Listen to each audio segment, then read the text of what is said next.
the aforementioned fee on 10th June 2023 bill of lading dates.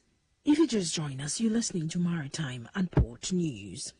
The Philippines has placed navigational bays within its exclusive economic zones EEZ to assert sovereignty over the disputed Spratly Island in the South China Sea. A Coast Guard spokesperson indicated this. The steps comes amid China's increasingly aggressive action in the South China Sea as Philippines President Ferdinand Marcos Jr. pursue warmer ties with treaty ally the United States. The Philippines Coast Guard said it set up 5 bays carrying the national flag from 10 May to 12 in 5 areas within the 200-mile zone, including the Wetsan Reef, where hundreds of Chinese maritime vessels moored in 2021. In May 2022, the Coast Guard installed 5 navigational bays on 4 islands in the Spratly. China's claim of sovereignty over almost the entire South China Sea was invalidated by an international arbitration ruling in 2016. Brunei, Malaysia, Taiwan, and Vietnam also have claim in the Spratly, where China has dragged sand to build islands on reefs and equip them with missiles and runway. Beijing has for years deployed hundreds of coast guards and fishing vessels in disputed areas.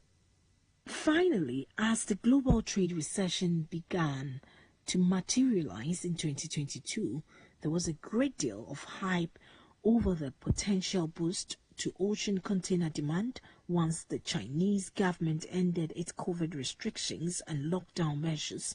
But now that hype has faded, and what was once hoped to be a great reopening and much needed boost to volumes is looking more and more like a great flop. Data from Inbound Ocean shows that the volume index from China to the US provides a seasonality view that compares 2023 volume thus far with volumes over the past 4 years. It was late March, early April of 2022 when the Chinese government announced another round of COVID restrictions and lockdown. This new round of lockdowns at first appeared as though they would make the transportation of goods to and from major manufacturing hubs nearly impossible. The lockdowns would cause backlogs of goods and pent-up demand that would eventually cause another container surge similar to what occurred after the first round of lockdown in 2020. But we are able to see a different story playing out in real time through our booking data. Those who were expecting an impending freight surge hadn't realized that, even though access to the port of Shanghai was largely blocked due to landside restrictions, shippers were able to reroute volumes from the closest alternative major port in nearby Ningbo. On this note, to wrap up this morning's edition of Maritime and Port News, proudly sponsored by the Ghana Shippers Authority. They provide you with the best in all your shipping solutions. Contact them at the Shippers House in Accra. For more news, follow me on YouTube at Nanesi Boateng. My name is Nanesi Boateng. My producer, Bekwa Bwaji. Have a great day.